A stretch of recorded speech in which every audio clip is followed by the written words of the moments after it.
bienvenue dans cette nouvelle vidéo pour un format un peu à part aujourd'hui. Je m'apprêtais d'ailleurs à faire un format classique, un simple tour du potager avec vous, comme j'ai l'habitude de vous le proposer tous les 15 jours. Et puis je me suis dit, en fait, c'est pas possible de continuer à faire quelque part comme si rien n'était, parce que moi ici, dans le sud de la France, j'ai affaire à une belle saison. Et puis je suis complètement conscient qu'en fait, vous êtes une grande majorité des régions, une majorité des climats à avoir une saison 2024 comme on a rarement vu. Je le ressens, je le lis, je l'entends, je l'écoute, je le vois tous les jours en échangeant avec vous.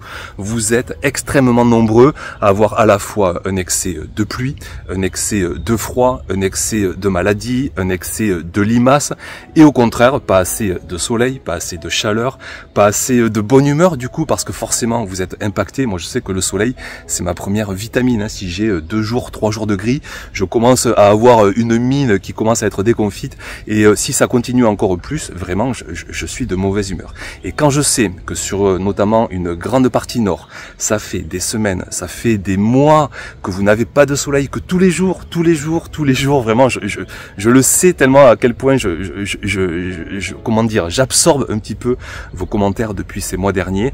Et je sais très bien que vous n'avez vraiment, mais quasiment plus de soleil. Et évidemment, pour vos potagers, c'est une situation assez chaotique. Alors on y reviendra, il y en a quand même qui s'en sortent un petit peu, mais pour une grande majorité d'entre vous, qu'est-ce qui se passe cette saison 2024? Soit vous ne jardinez plus, vous avez déjà abandonné, soit vous êtes tenace, vous essayez de relancer des semis, de relancer des plantations, mais désespérément vous avez vos cultures qui ne poussent pas, vous avez vos semis qui se font manger par les limaces, parce qu'on va en reparler là aussi, mais il y a une surpopulation folle cette saison. Donc vous dire, avant de vous proposer un tour de potager quelque part comme si rien n'était dans une prochaine vidéo, vous dire à quel point déjà je suis conscient, et d'ailleurs vous dire que c'est... Alors, je vais pas dire que c'est pas facile, parce que pour moi c'est facile en fait. En tant que jardinier, je bénéficie de la meilleure météo. La meilleure météo c'est quoi? C'est une météo qui ne dure pas, c'est-à-dire que j'ai du soleil, mais on a eu aussi de la pluie, on a eu du chaud, on a eu du moins chaud, on a des nuages. Et ça c'est une météo qui est parfaite quand on est jardinier, que ce soit même pour les cultures. Je vous parle souvent de diversité. Pour la météo c'est pareil, c'est la diversité qui est la meilleure des choses. Pluie, soleil, douceur, et on se régale. Mais là c'est pas le cas. Donc pour une majorité d'entre vous, c'est le soleil n'est plus là.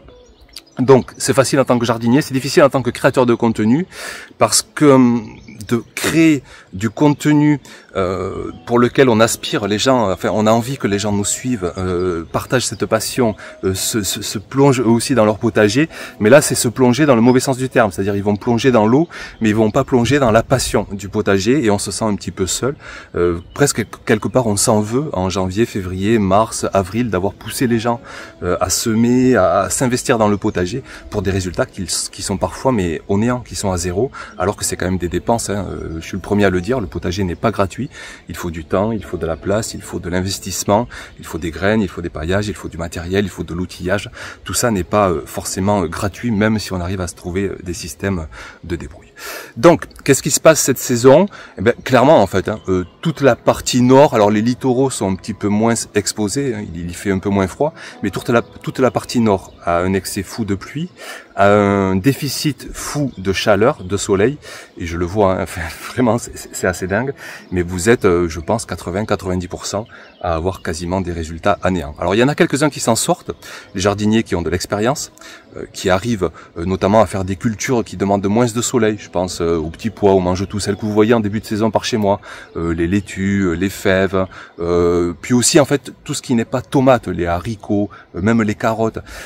Avec un manque de soleil, on arrive quand même à s'en sortir, mais reste après aussi la question des ravageurs, notamment des limaces. Et là aussi cette année, mais c'est...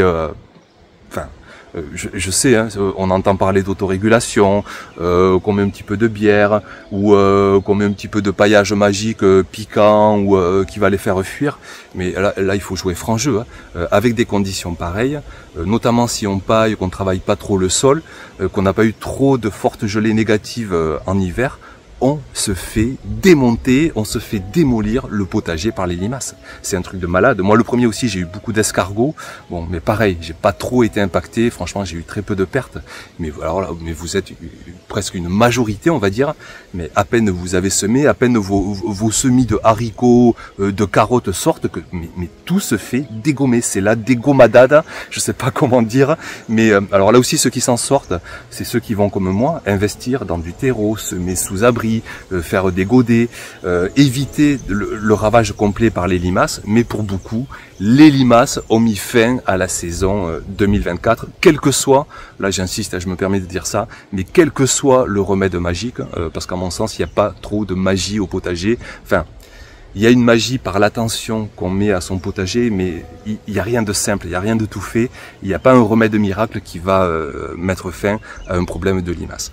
Donc s'investir peut-être au quotidien, sortir le soir à la lumière, ramasser, j'ai vu des seaux de limaces, mais avec 100, 200, 500 000 limaces dans le seau à un seul soir, pour beaucoup d'entre vous, tellement l'invasion est monstrueuse.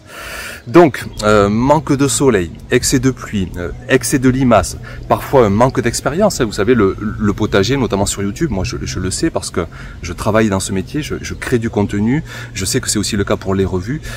Il y a un gros investissement pour les contenus de potager, que ce soit vidéo, que ce soit revue, pendant 1 an, 2 ans, 3 ans, et pour beaucoup d'entre vous, vous êtes des jardiniers sur le début de votre passion, sur le début de votre apprentissage, et donc vous n'avez pas encore la grosse expérience pour arriver à s'en sortir dans des conditions difficiles.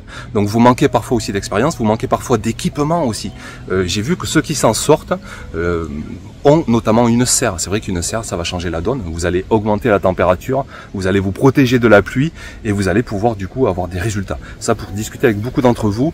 Autant l'année dernière, ceux qui avaient des serres commençaient à se dire bon, avec le réchauffement climatique, je vais la revendre. Et cette année, ceux qui ont une serre, au final, c'est les premiers qui sont heureux parce qu'une serre va sauver la mise. Ça me fait penser aussi, encore hier, je discutais avec une éditrice qui me disait l'année dernière, ils ont écrit un potager sans arrosage.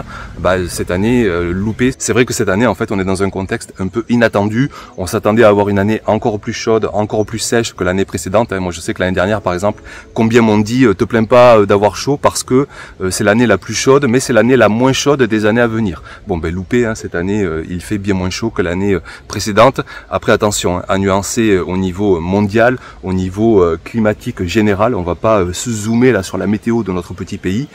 Au niveau mondial, 2024 bat encore tous les records et c'est une année encore une fois la plus chaude. Il y a en ce moment des canicules folles, que ce soit en Grèce, que ce soit à l'ouest des États-Unis, 2 exemples isolés, mais qui relativisent quelque part la sous-tendance de réchauffement climatique qu'on a ici en France cette saison. Donc ceux qui s'en sortent, ceux qui sont dans le sud, je vous mets encore la météo qui est prévue pour ce week-end. Alors là, j'ai halluciné, mais là c'est caricatural. Vous allez encore avoir 18, 19, 20 degrés de la flotte sur les 3/4 du pays. Et il y a juste dans l'extrême sud où on va s'en sortir avec un soleil généreux. Sur ces dernières semaines, les littoraux, le sud-ouest arrivent quand même à s'en sortir un petit peu avec des températures plus douces, avec un petit peu plus de soleil. Mais là où c'est le carnage, je pense à Picro notamment que je suis tout au nord. Il y a Jaco et Lily qui s'en sortent parce que notamment ils ont une serre. J'en suis d'autres aussi en Normandie. Puis je vous le répète, je discute avec vous. Je prends une demi-heure, 1 heure tous les jours pour discuter avec vous. Je trouve ça essentiel. Enfin, sinon il n'y a aucune raison de créer du contenu sans partage.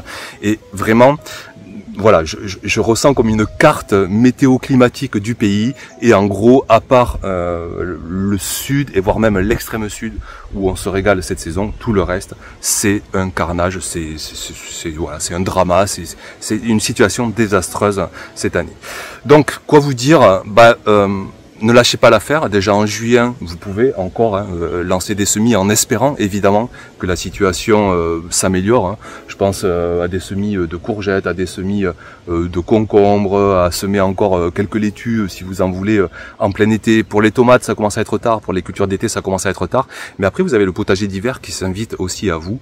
Et dès le mois d'août, on pourra semer les épinards, les laitues, quelques blettes, quelques radis, quelques choux aussi. Dès le mois de juillet pour l'arrière-saison. Bon, on y reviendra dans les vidéos, c'est pas forcément le sujet du jour.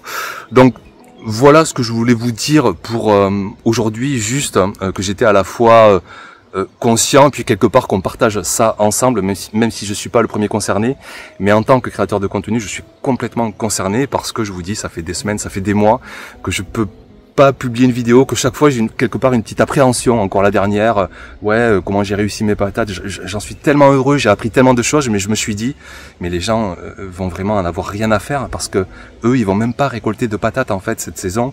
La moitié le sol ils plantent dans une flaque d'eau, l'autre moitié la culture de patates a eu le mildiou, et moi je suis là à expliquer que je récolte comment il faut récolter plus de 2 kilos par plant. Vous comprenez le décalage, mais bon, je le fais parce que je sais qu'il y en a quand même qui veulent malgré tout apprendre, et puis ce sont des vidéos qui durent un peu aussi dans le temps, et ça servira peut-être pour d'autres niveaux temporels, on va dire, dans les semaines, dans les mois, voire les saisons venir. Mais bon, rien de mieux que l'actuel, de sortir des vidéos sur ce qui se passe en ce moment. Donc pour le prochain tour de potager, je le ferai en prenant conscience de ce contexte climatique national. Je nuancerai quelque part mon plaisir à jardiner, parce qu'ici, il y a encore cette saison.